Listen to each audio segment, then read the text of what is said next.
Hey boys and girls, Coach Mike here. Just wanted to quickly go over our new face-off that we're going to be teaching you. This is going to be our neutral zone face-off that we're going to be using for the remainder of the season. It's important that we continue to improve on our neutral zone play. Helps us greatly getting in that puck into the offensive zone.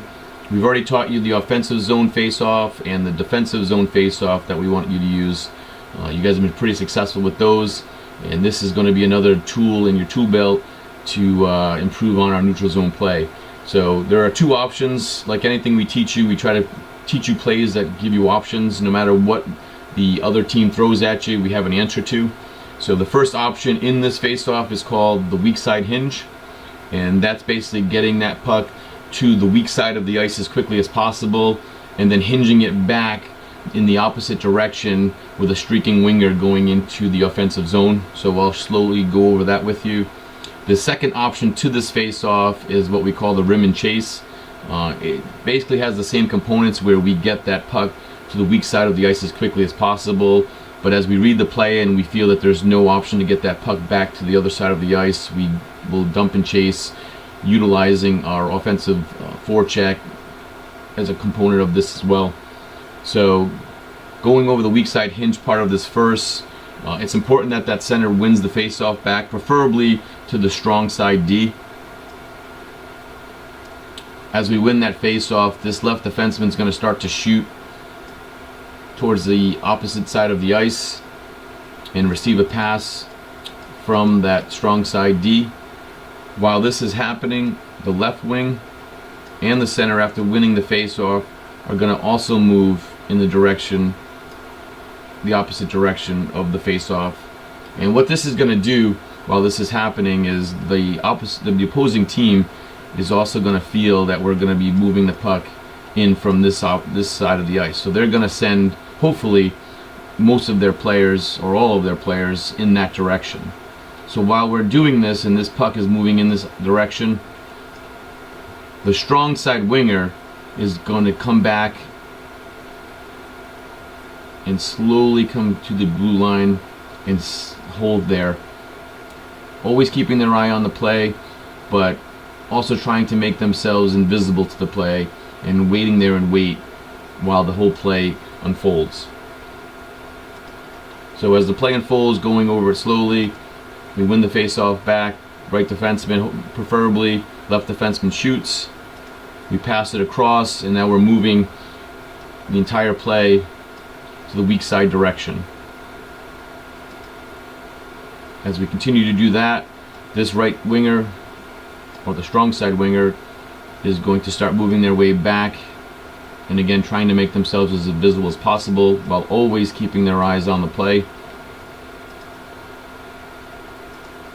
The puck continues to move across, and now we're ready to move with our hinge. So what's going to happen here is the right winger, again keeping his eye on the puck. This left defenseman is going to read it, understand that we have open ice here, immediately gets the puck back to the right defenseman. The winger then shoots. We give that pass across, and now we have options to get into that offensive zone, and he turns into the F1.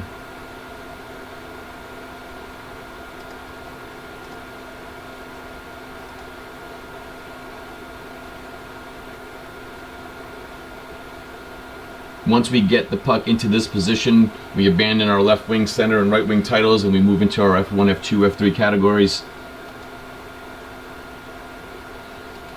Now we streak into the zone as normal. F2 crashes the net, F3 into the high slot, F1 wide with speed, defenseman following in.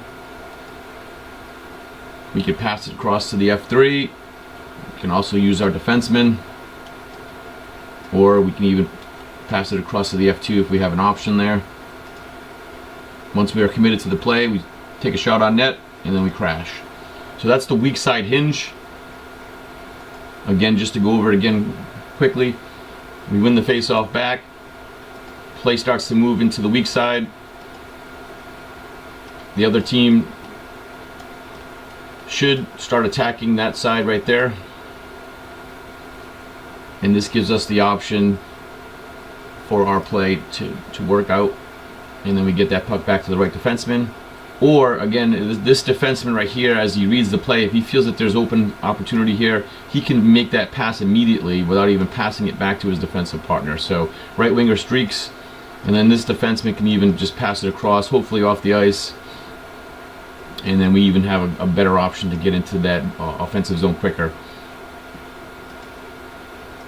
So normal way, back to the right defenseman, streaking winger, and then we attack in. And this should give us a really good opportunity to get that puck in deep quickly, or even a breakaway if we work it correctly. So the second option on this face-off is the rim and chase. So we'll just continue on with this shot and goal here. Crash the net, but let's set this back up to where the left defenseman has this puck already in position here. Now what's going to happen, the second option to this face-off is the defenseman reads the play, which is extremely important, and he feels that their team has successfully covered this play, and there's really no good options to get this puck across to that streaking winger. So what we want to do is we want to rim the puck deep. So this defenseman will gain the red line, and he will shoot it as hard as he can, all right, and rim that puck around.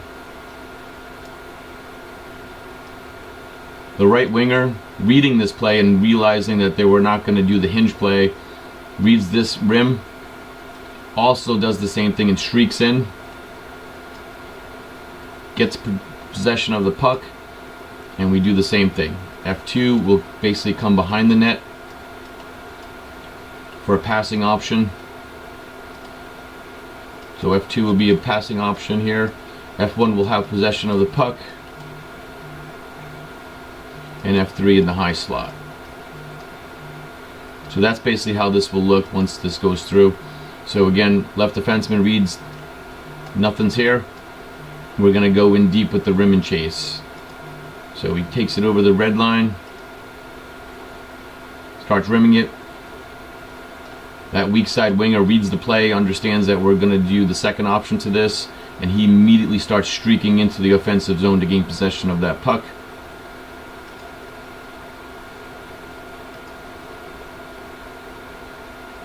F2 sets up camp behind the net. Now he's either a passing option here, or both of these players can cycle the puck and crisscross each other behind the net. F3 laying in wait for a passing option either from the F1 or the F2, and then we can get a successful shot on net.